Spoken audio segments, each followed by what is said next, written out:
Jerusalema, ikhaya lami, ilondoloze, uhambe nami, zungangishilana. Hi, folks. Thank you for joining us this afternoon. It's noon here in Santa Fe, New Mexico, and we're very excited as Collected Works Bookstore to have you join us for this wonderful conversation that we're about to launch into with Dipo Faloyin and Jim Falk, who I will introduce more formally. I'm just going to give it a few seconds more for people to join. I'm seeing people are still rolling in and logging on. My name is Cecile Lipworth. I'm the event producer for Collected Works Bookstore here in Santa Fe. We're an independent bookstore that has been in business for 47 years, and we're very proud to be Santa Fe's very well-known and best bookstore. Dipo's book is for sale on our website, or you can call us, and I will put the information again in the chat with links that you can buy the book.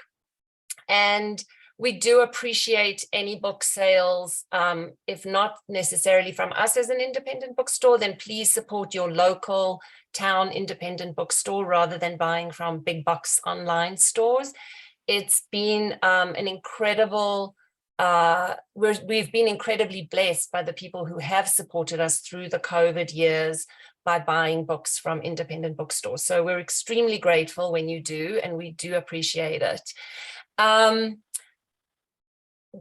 I'm going to introduce Dipo and Jim, but just to say my accent is South African. And so for me, this is a very special event to have Dipo talk about Africa is not a country. And I'm going to just tell a brief story that when I first came here in 1986, I was traveling around America and people would say to me, oh, you know, I met someone from Kenya and their name is such and such. Do you know them? And I'd be like, no, Kenya's like really far away from South Africa and I don't know anyone from Kenya.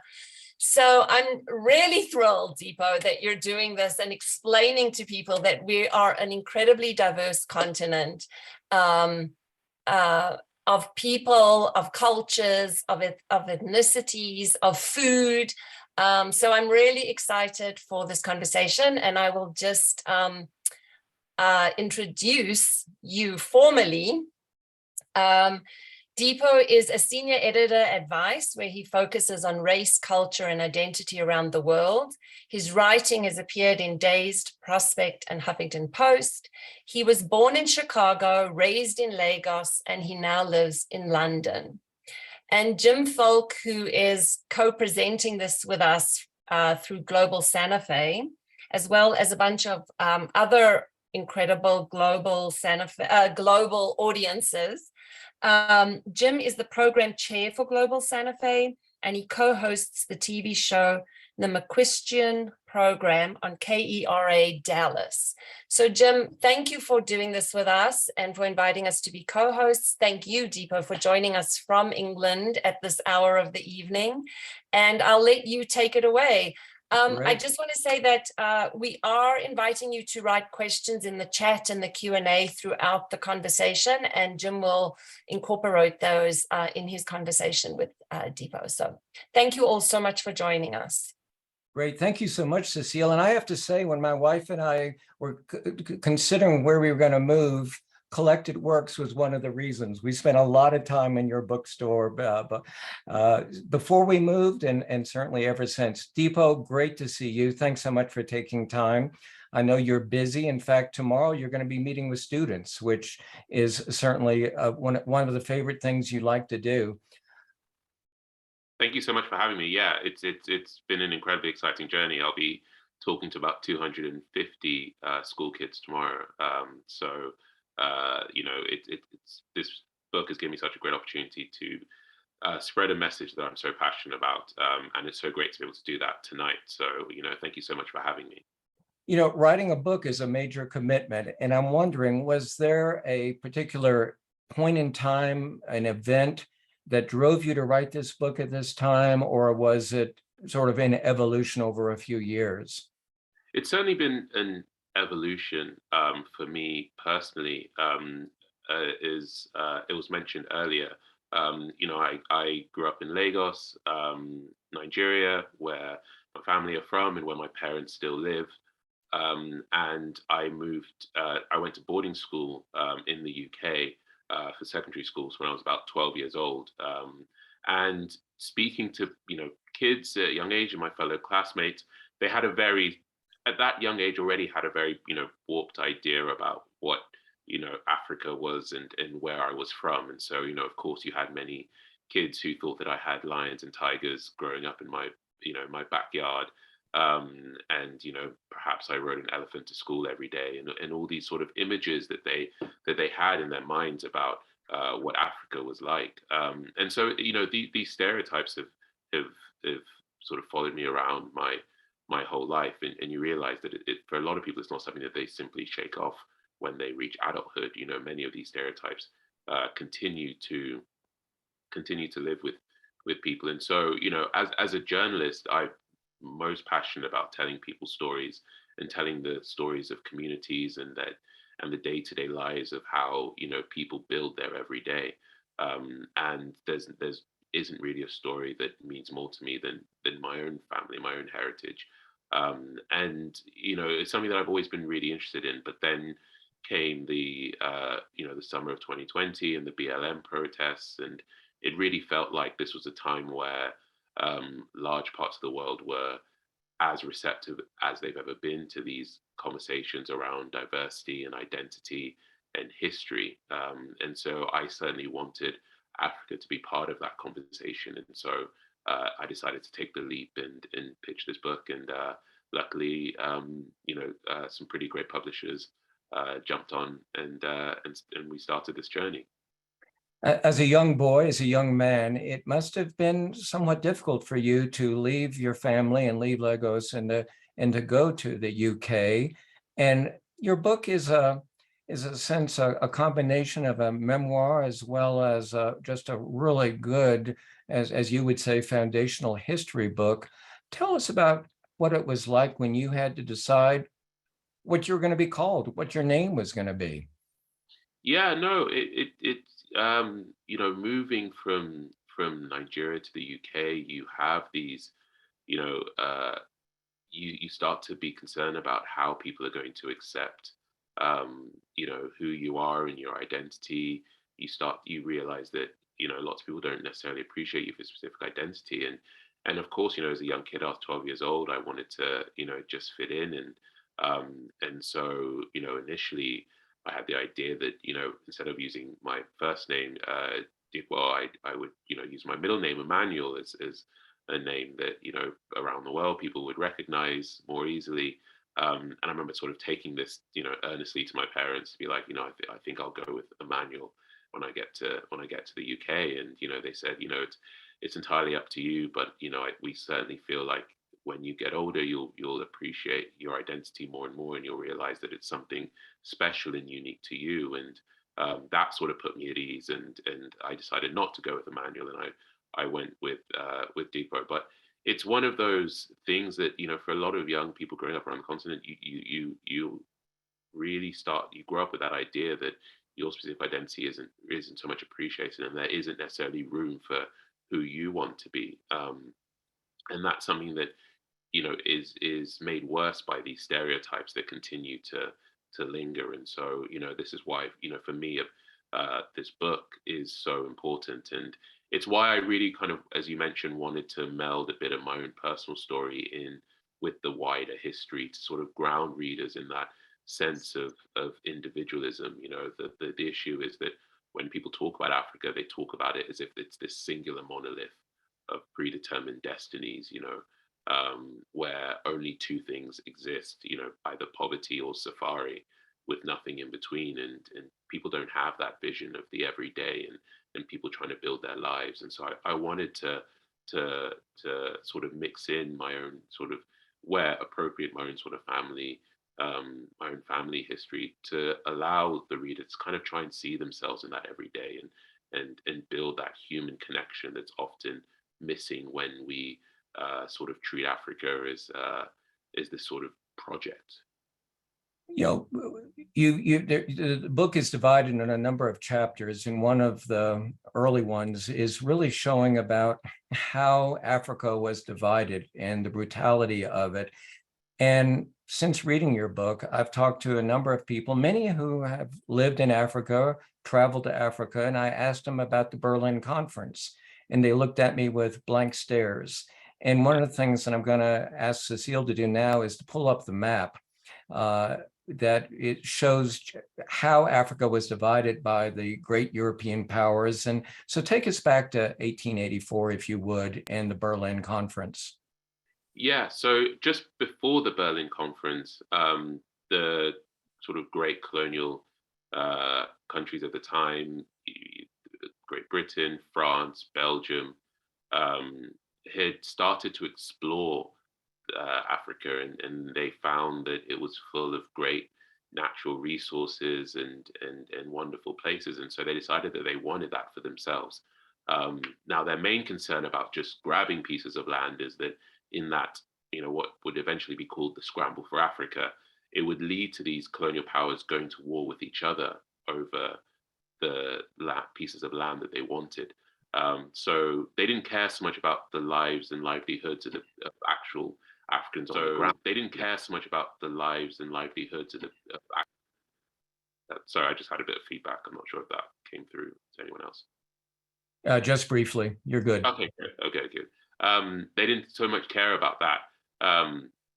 What they were only concerned about was their own their own situations and avoiding war with each other. So the colonial powers decided to meet in Berlin to hash out the rules for what would be the carving up of Africa and the stealing of land. And so in 1884, they met in what was called the Berlin Conference, and they set out the ground rules for the Scramble for Africa. And the rules basically said that, what you needed to do, however you needed to do it, was to get local rulers to sign off their land. Now, of course, often this was done with a gun to their head. And you had to plant a flag, basically saying that this was now your piece of land. And at the conference, they knew that what they were doing was illegal. And so they justified it by saying that, and starting this myth that Africans were uncivilized and that they needed what the Europeans were offering, which was what they called the 3 C's, which was Christianity, commerce, and civilization. They justified it and began this idea that Africans could not look after themselves, that these were savages who needed to be brought into the modern world. And of course, none of that was true. But that was the myth that they created. And so this is what began the creation of what we now know as modern Africa, the 54 countries that we see today. It's really important to remember that they're purely the design of colonialists and explorers who knew very little about the land. They just turned up. They knew that it was full of great resources, but all that was pretty much all they knew and all they cared about. And they were happy to divide it up for themselves. So how did it divide it up? The big blue pencil? Largely, yes.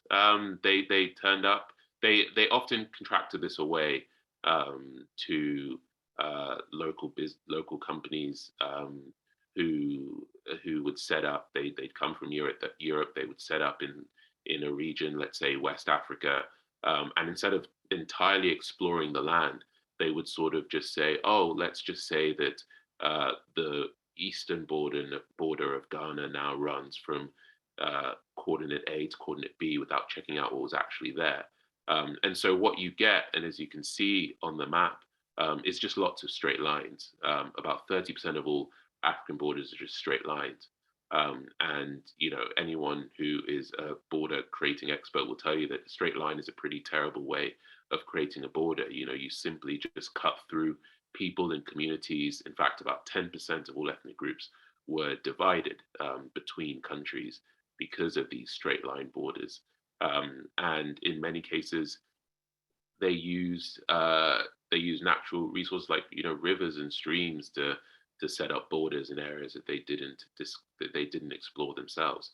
And so and you had explorers of the day talk about this openly, that they were simply just, drawing random lines down, and creating these vast countries. Many of them are sort of comically large, filled with dozens and dozens of different ethnic groups, that don't speak the same languages, don't worship the same gods, and don't have the same moral compasses pointing in the same direction.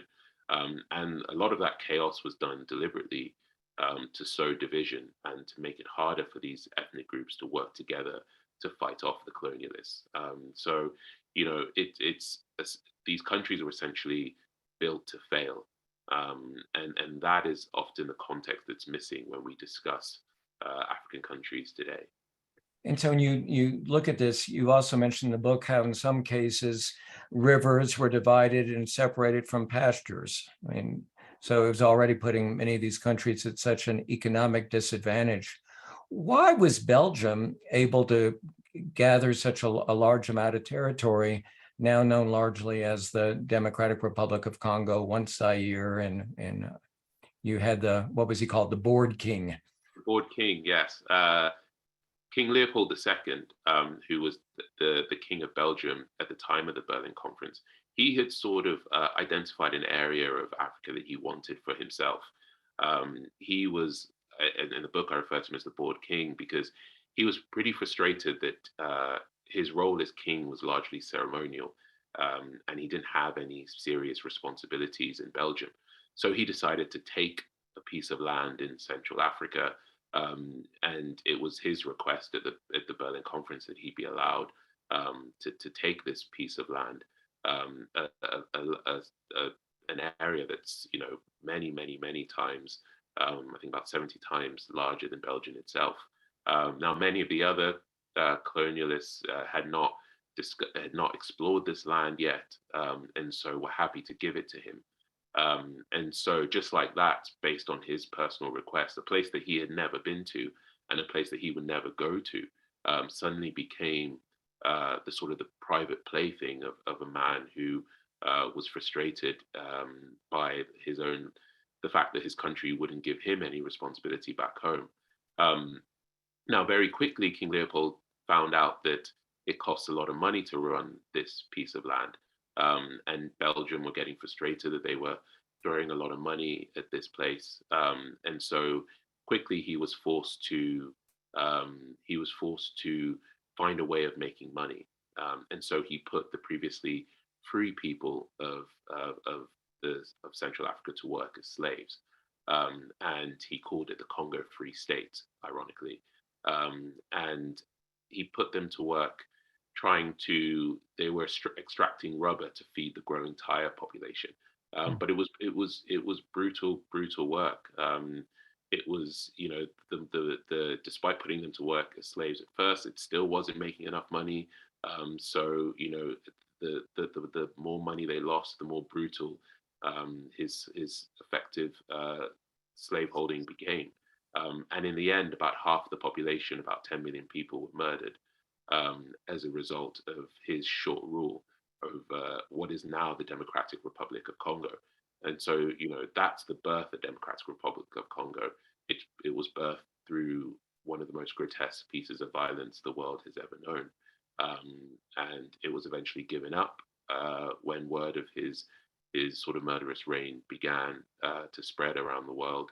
But, that is just a small example of what empire and colonialism across Africa was all about. And I do want to talk about Germany and Benin in a minute, but was the United States invited to attend the Berlin Conference? And what was our view and position at this time in history?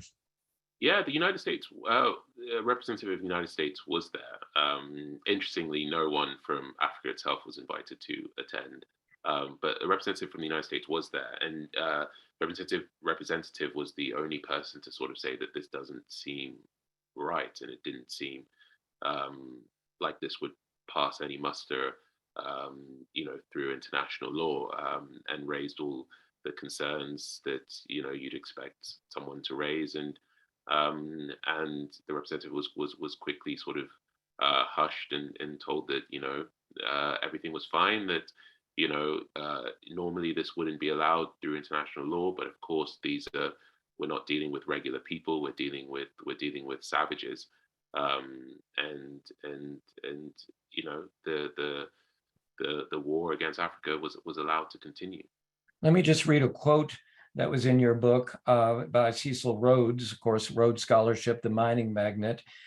Quote, "We are the first race in the world, and the more of the world we inhabit, the better it is for the human race." Yeah, And there continue to be statues of Cecil Rhodes, especially in Oxford, up until today. It was a brutal regime of of course the lies around it being an uncivilized savage continent weren't true. There was the technological advancements were just as advanced as anywhere else in the world. There were kingdoms and smaller nomadic communities and everything in between that. Teachers, poets. There's some great writing from Portuguese traders about the wonderful communities and advanced kingdoms that they were trading with at the time. But that was completely brushed aside to create this myth, a myth that has lasted until today. The only thing that they didn't have that was as advanced as the rest of the world was weaponry, and that was the undoing of Africa. Given the fact that the England and the UK was so involved in colonialism throughout the world, tell us a little bit about their different model, because it was leaning on private companies at first, and they were sort of the advance. And I found that very interesting how you explained that. Yeah, so they in sort of areas of the continent where the British found the weather and the heat a bit too much, and the insects a bit too bitey, shall we say. They decided to have a more hands-off policy, and they relied more on local sort of companies like the British Niger Company to carry out much of that work. And they relied on a policy of divide and rule, where they would deliberately pit ethnic groups against each other. So they would go around and search for, corrupt, unscrupulous, easily bribed men, often military trained men that they had trained themselves, and they would put them in charge of the local population. They'd find the worst amongst us. And empower them, and put them in positions of power, and make them rule over. And that divide and rule policy caused a huge amount of tension between ethnic groups. And as I mentioned earlier, it made it incredibly difficult for ethnic groups to work together to fight back what the colonialists were doing. And also, it sowed so much mistrust amongst ethnic groups, and that swirl of kind of chaos and anger and frustration survived past independence. And it's why in those sort of early years after independence we saw so many civil wars, because you now have these big countries that were built on sand and built to fail, and had toppling over as basically a central feature, now faced with running nations that were not of their own doing. And they didn't have this central feeling of patriotism and nationalism towards this essentially made up country. And we saw that in those early days of after independence. But unfortunately, a lot of that, the context of just how brutal colonialism was, and how these conflicts that we saw were essentially a design feature of these countries, that often gets brushed away, and we don't hear much about that when we talk about African countries. Instead, we hear, we have conversations about, what's wrong with African countries? Why can't they get democracy right? Why do they seem so tempted by violence? So let me ask you this: was there ever an effort as these countries began to achieve independence in the 60s and 70s to redraw the maps, not just through aggression, and tribal rivalry, but to do it at some type of perhaps international institutional level? Yeah, that's a great question. It was pretty much the first task after the majority of countries gained independence in the early 1960s. What is essentially now the African Union gathered the leaders of the day, and that was the first question that was posed to them. What should we do about our borders?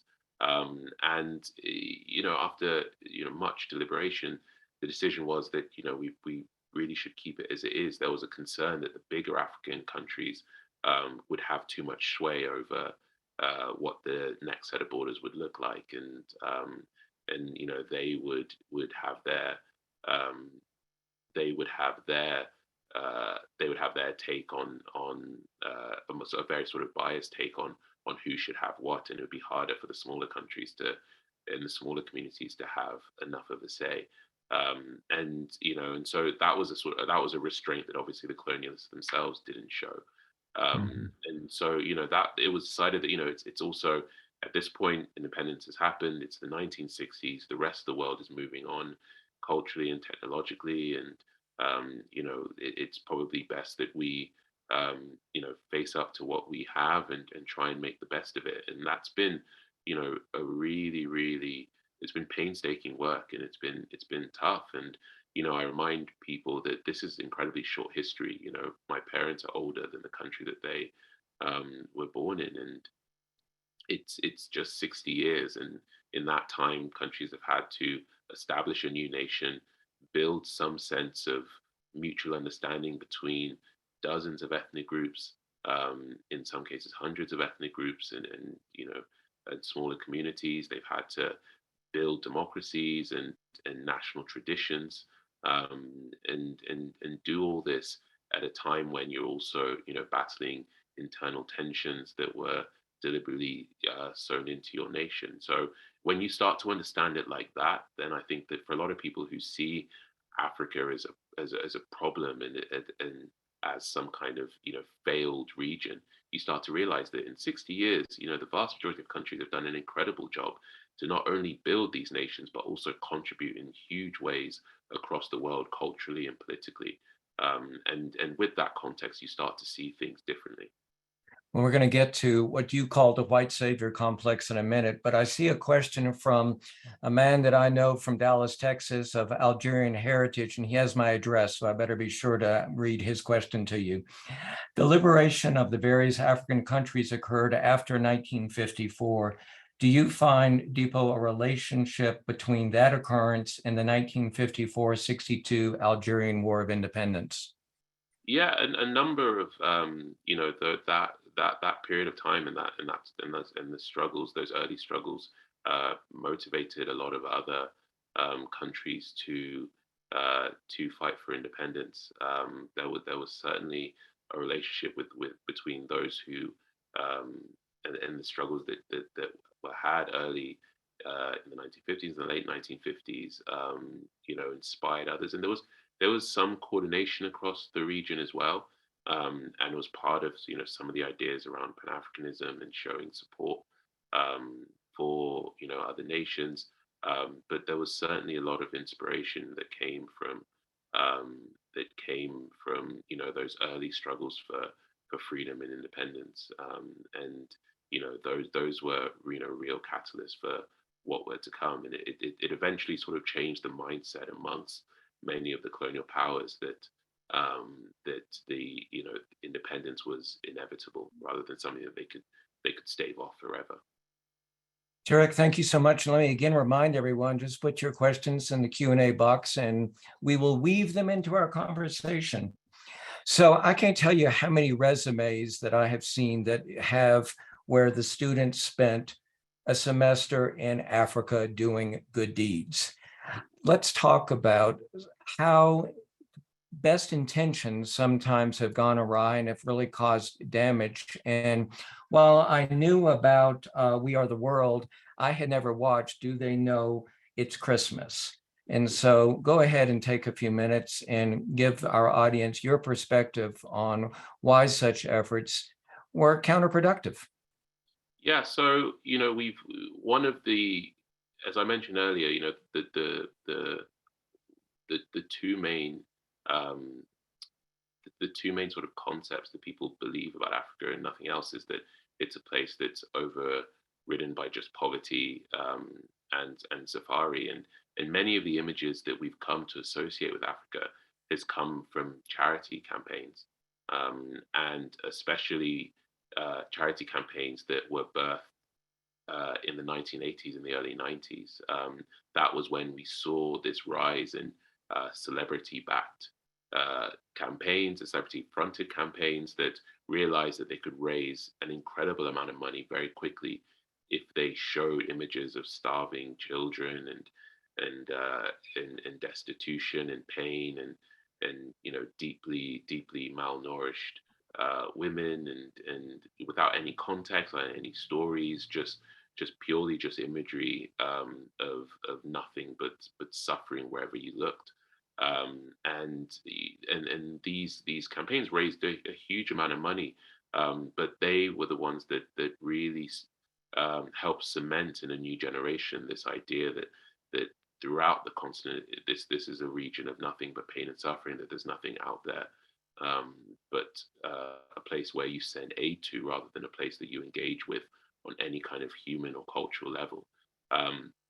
And so the most successful of them was a charity song called "Do They Know It's Christmas?" and a campaign through Comic Relief, where a single was released by Bob Geldof, where the lyrics state that there won't be snow in Africa this Christmas time. The greatest gift they'll get this year is life, and there's no running water in Africa. Only the only water on the continent comes from people's tears. It talks of a place of just singular pain and suffering and nothing else. And that the only way that they can be saved is by us sending aid towards Africa. And it really stripped the continent of any sort of dignity. And from there you started having this, what is now understood as kind of the white savior complex, this idea that unless Africa is bathed in sort of the glowing whiteness of the Western world, that there is no hope in this land. And so that started to really create a lot of damage. And in the book, I give the example of the Coney 2012 campaign, where a charity called Invisible Children released a video about how a group of people were being terrorized by a warlord called Joseph Kony, and the only way to stop this pain and suffering was if essentially the US sent troops into Uganda to rid Uganda of Joseph Kony. And the aim of the video was to make him famous around the world, so that would then put pressure on what was then the Obama administration to send troops into Uganda. And in the video, it used all the classic cliches around, that we've come to recognize, warlords in fatigue, running through the jungle, children crying, running away, helpless. And interestingly, the charity didn't go to Ugandan government for a solution. They went to the Western world. In the process of painting this picture, they skipped through many simple facts. One of those being that Joseph Kony wasn't in Uganda anymore. And he had been, his army had largely been defeated by efforts from people from the Ugandan government and from activists across the region who had pushed him out of the country. And he was, I believe, as he is now, just living with, I think, a couple dozen military men out in the jungle. But this became one of the most viral videos of all time, and it spread this message of Uganda being a place of pain and suffering, and it had real impact on the country. The year the video was released, Uganda had been named. Before the video was released, Uganda had been named by the magazine Lonely Planet as one of the top tourist destinations in the world. Then the video gets released, and for the first time, I believe, in about a decade, tourism revenues to Uganda completely plummeted. Mm. And it was something that they couldn't really recover from. And we saw that with, Band-Aid campaigns and Do They Know It's Christmas, where, you paint this image of a nation, countries that see as a key part of the development, like anywhere else, getting people to come and invest in their country, getting people to start businesses, getting people to come and visit on holiday, getting people to move there, to set up, come and live with your family. You're not going to want to do these things if you think that it's overridden by warlords and there's no running water and it's only pain and suffering. So, this has been the impact of You make good points, and I want to encourage folks who may not have seen these two videos. One, Do They Know It's Christmas? And secondly, Africa for Norway. Africa for Norway, you will definitely smile, but there's a message there that one needs to hear. But let me ask you this, Dipo, what about those of us who really do want to provide some assistance to Africa? How do we target it, and how do we vet and know that where we're giving our money or providing our volunteer hours are best used? Yeah, that's a really good question, and I talk about it in the book as well. I want to be clear that across the development agencies and charities, there are wonderful people who genuinely do great work and want to do great work. The important thing is to firstly try and ensure that the work you're doing is led by people on the ground who have a strong sense of what their communities might need. Like anywhere else in the world, Africa in African countries have they have situations in which they might need assistance, and so there are people on the ground every day, trying to build their communities. And so if you generally want to help, be as specific as possible and be willing to follow those who are already on the ground, and working. And you mentioned, you often kind of have, kids after college wanting to go out to Africa and quote unquote Africa and help. And you find that, we're now so used to pushing these images that you see people posting, they'll be in perhaps like a small refugee camp, and they'll take a photo with a young child and they'll post it on their Instagram and their Facebook page in a way that they would never dream about doing back home. You'd never go to a homeless shelter in Santa Fe and just pick someone up and take a photo with them and put it on your Instagram without their approval. And so I'd always sort of say that make sure you act with the same dignity that you would in your own country. But the most important thing is try and find organizations on the ground who've been doing this work for a long time. And can you recommend any? It's very specific. There are some great small charities based in Nigeria, but it's very specific to the country you're going to, the work you want to do, and if people get in touch, I can certainly kind of have a look. But it's kind of just too specific to kind of what you individually want to do.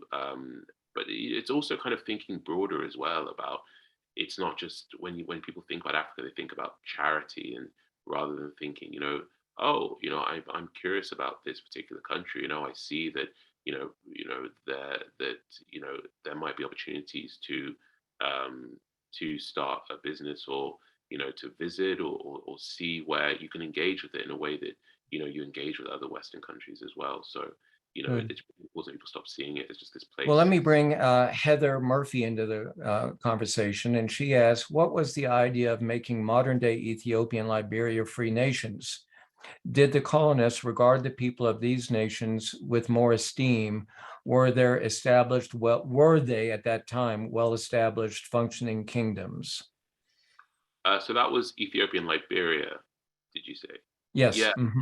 Liberia is more of a specific creation where you had lots of what were then freed slaves who were sent over to Liberia, and then you had with Ethiopia more of Ethiopia was kind of lucky in the way the border was created around what was more of an established kingdom, and in some sort of countries you see it in Namibia as well, where there was less interest by the colonialists in those particular regions. So they were kind of allowed to form a little bit more naturally around singular ethnic groups, and you find that there's a lot less tension in places like Namibia and Botswana.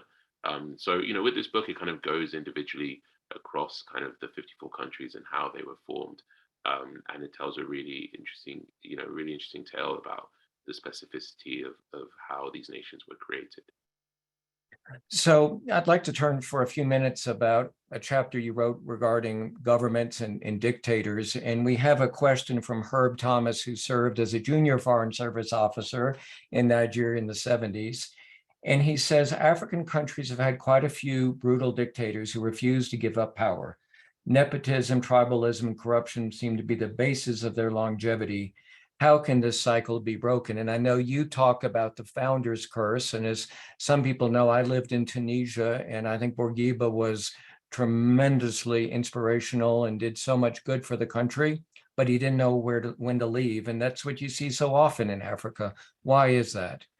Yeah, so there's a chapter in the book called "The Story of Democracy Through 7 Dictatorships," and it explains the dynamics that have been at play, the main sort of 7 dynamics that have been in play that has led in some cases early on to this sort of spate of strong men and authoritarianism. The sort of there are 2 of them. The first one was the way in which many of these dictators that we know were actually propped up during the Cold War, when especially Russia and the United States would sort of pick their favorite strongman and would keep them in power as long as they effectively pledged allegiance to them. And so you had a lot of kind of international meddling. You had the divide and rule policy that caused tensions between ethnic groups that made kind of getting power for you and your ethnic group the number one thing. And then you had the dynamics of independence leaders, those who had fought for independence. They were seen as national heroes for the ones who were able to kind of win freedom for their country. And even though they were better suited for the battlefield than they were for government and the state house, it was sort of felt like they should be given the first opportunity to at least try and rule their country. And then when you got to the point where they kind of were sort of hanging on for too long, because they were kind of held in this esteem for winning independence, a lot of especially neighboring countries and people within the country found it hard to remove them from power. And then due to just the age of the country, you have these sort of royal family dynamics, and in where you have what are essentially families and dynasties that were created by so it's similar to the independence heroes, who I sort of call the founding fathers, who, and I give the example in the book, imagine if Alexander Hamilton was not only still alive, but he was still trying to run for office. It creates this very strange dynamic. And so, a lot of what we see is just a matter of age for a lot of these countries. As I said earlier, it's just 60 years. And then the further we're getting away from independence, the more stability we're seeing. The vast majority of African countries now are operating in stable democracies. I think about nine. Yeah, you use a figure in the book that less than 10% of the continent is under authoritarian rule. That surprised me. Yeah, less than 10% are under any authoritarian rule. Everyone else, since independence, have had to establish democracies that work for themselves. Have had to try it out. Sometimes it works, sometimes it doesn't. You're working with countries with a multitude of languages and traditions. But Dipo, let me jump in and ask you this. The United States sometimes tries to use a carrot, but sometimes it doesn't. And talk about the Millennium Challenge Corporation, where it rewards, in a sense, countries that are taking certain steps towards democracy. Is that effective? And what about on the other side, using sanctions? Yeah, I think that there are a number of these there are a number of these, both through states and also through private companies that try to reward leaders who give up power after their term is ended. And I think that in some cases it's another incentive, and it's been effective. But I think most of the dynamics at play will still occur internally. I think sanctions haven't necessarily worked in many cases, and nowadays it's harder for many Western countries to have that moral, to take the moral high ground, and it was only made worse. Now, don't point fingers. And so and that sort of thing doesn't help. And again, when people talk about leadership in Africa, and why is it that there are all these strong men, you have to remind them that African countries have had a lot less time to get democracy right than many other countries who are still facing these challenges. And there's no particular system that works for everyone's trying to working out systems. You can look at the British system of democracy is very different to the American system of democracy, which is all both of them are different to the Nigerian system. So countries are working out what's best for them, and in the case of African countries, they're having to do it within a framework that they hadn't designed themselves. It's a framework that was forced upon them. And so, but in what has been a really short period of time, most countries have done an incredible job getting to where they are today. And, it's only, and hopefully, we can't take these things for granted, but, I do believe that, it for the vast majority of countries, it'll only get better and better from here. Well, that gives me the opportunity to bring Ray Termini into the conversation. He says some commentators have stated that the modern African state is the product of Europe, not Africa, that colonialism has prevented the African people from building their nations on their own indigenous values, institutions, and heritage. Do you feel that that's changing? Are we seeing some progress in that area? Yeah, I think the responsibility now is certainly on the leaders across the continent to do what is best for their own people, and where you can. It's difficult to sort of and I mentioned kind of countries like Namibia and Botswana that largely are made up of one ethnic group, and so it's easier in those cases to kind of change things based on your own specific traditions and histories. In countries like Nigeria, where there are three major ethnic groups, and then there are dozens and dozens of quote unquote smaller ethnic groups, you could say, with less population. It's harder to say, let's follow this particular tradition, let's follow another tradition, and so those things are harder. But certainly, you're having with a younger generation, and in the book, I talk about kind of the youth-led activism movements that are springing up across the region. They're learning from previous generations and coming together and trying not to identify as much with their own ethnic group, but building traditions as entire nation states to try and develop, new traditions and work in ways in which are productive for the entire country, regardless of your ethnic group, and introduce many of those traditions. And we're seeing some real progress there. Well, let's talk about youth for a minute, because these numbers are astronomical. In some ways, they cause concern. On the other side, it's a reason for optimism. The population of Africa, says The Economist and other organizations, may double by 2050, which would represent 39% of the world's population. And today, Africa's population represents 17% of the world's population. How is Africa confronting those numbers? Individually, in many countries are harnessing it in a productive way, but also you have to consider the challenges that will come from climate change, and the impact that will have.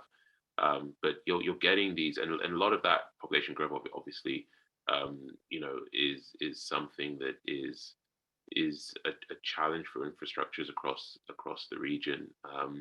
We're seeing kind of huge advancements in tech to try and solve many of these population growth problems, and we're seeing that. But it's certainly a challenge, and one that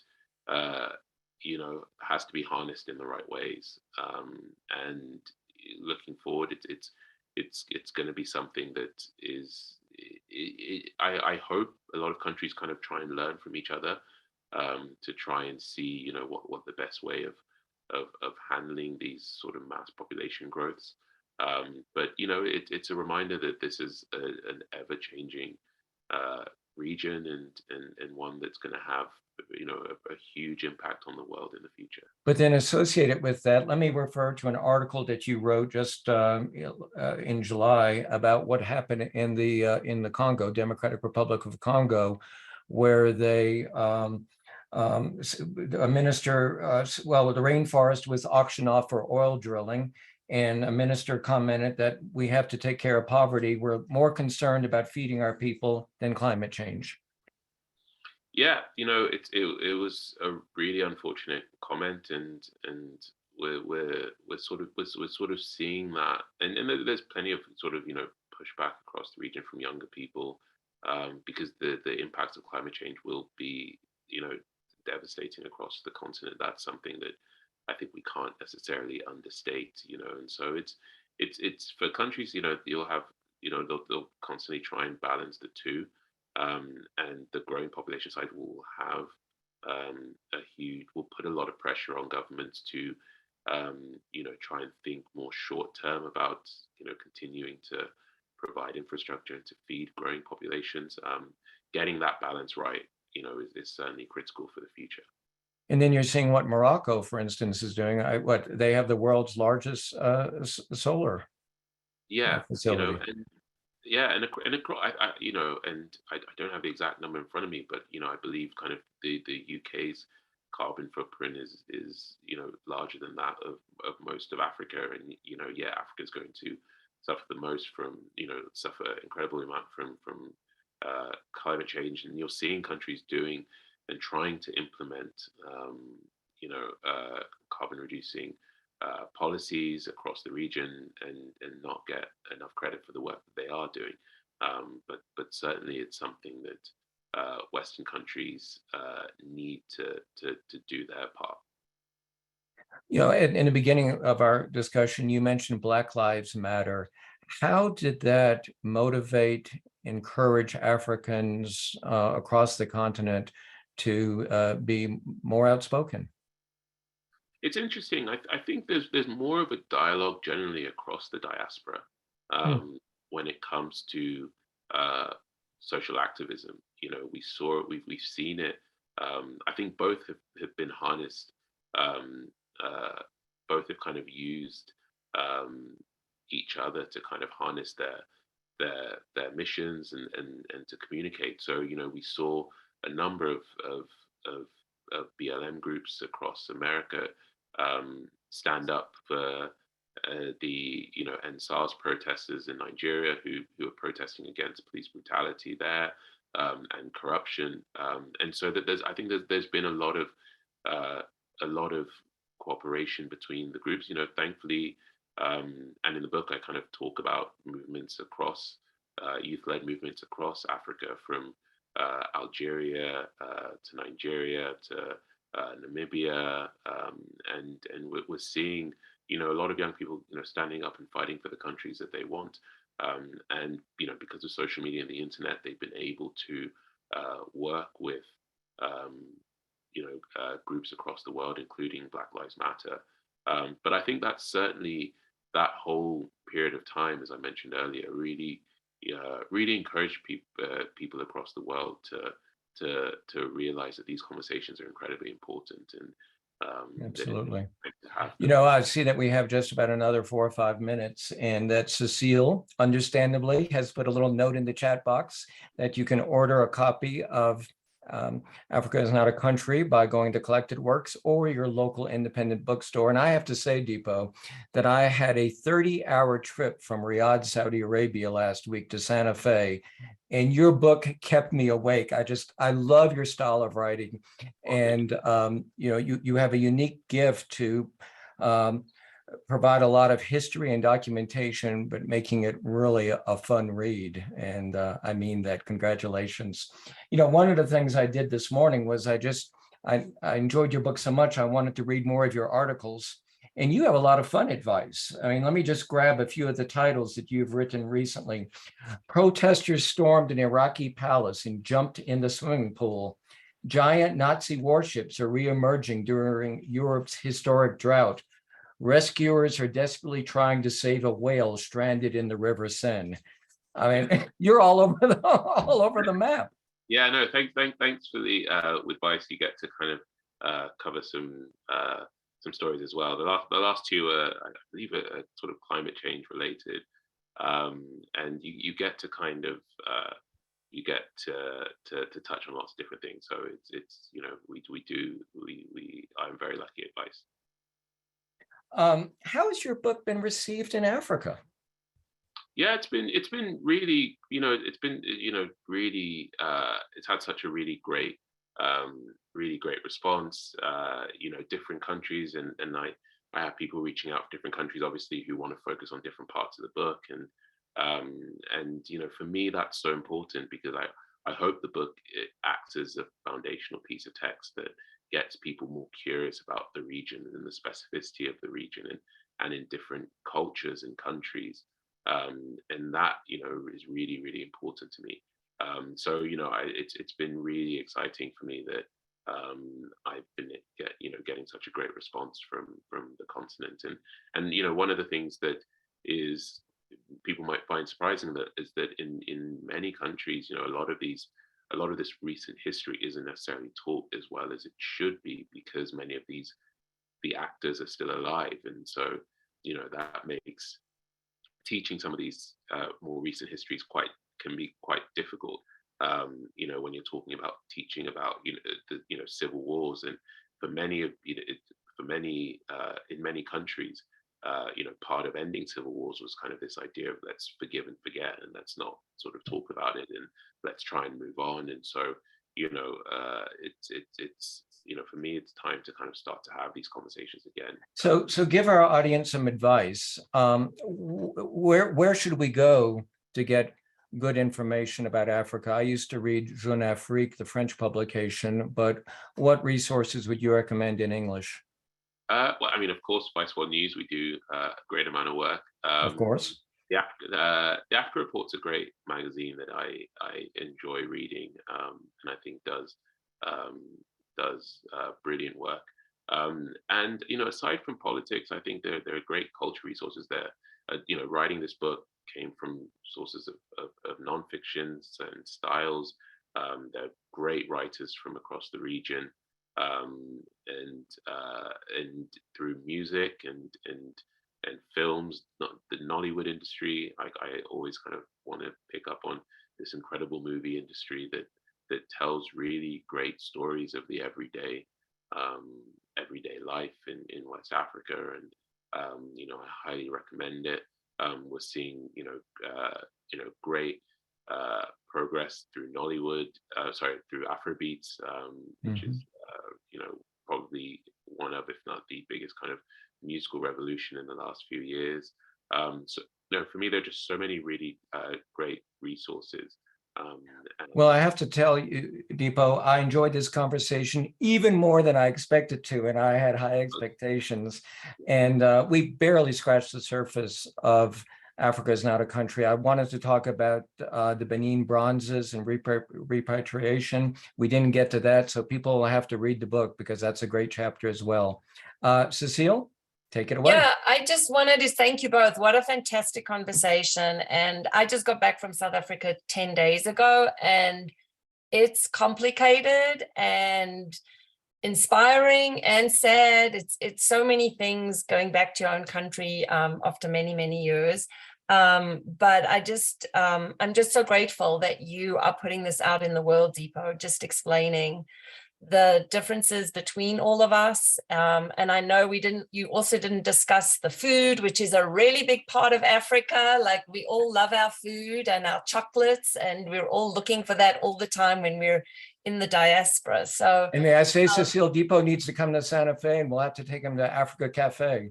yeah, definitely. And to Jamba Cafe. That's what I meant to say, Ahmed Jumbo Cafe. is an amazing Kenyan chef who lives here, Dipo, and he's fantastic, and his restaurant is always the top restaurant in Santa Fe. So I'd love to come.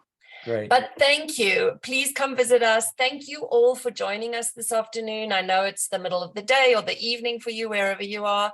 We really appreciate it. And I hope you'll all support Dipo and get his book and read it. Follow him on social media, read his articles. And also for those of you who are not either Collected Works or Global Santa Fe members or audiences, part of our audience and our community, please do sign up for our newsletter. We have an incredible fall coming up. We have a lot of events happening, and this Sunday we have Senator Jeff Bingaman. Next week we have an incredible lineup as well. Dan Flores' new book. So I invite you to join us. We do live Zoom every single one of our events from Collected Works when we do in-store events.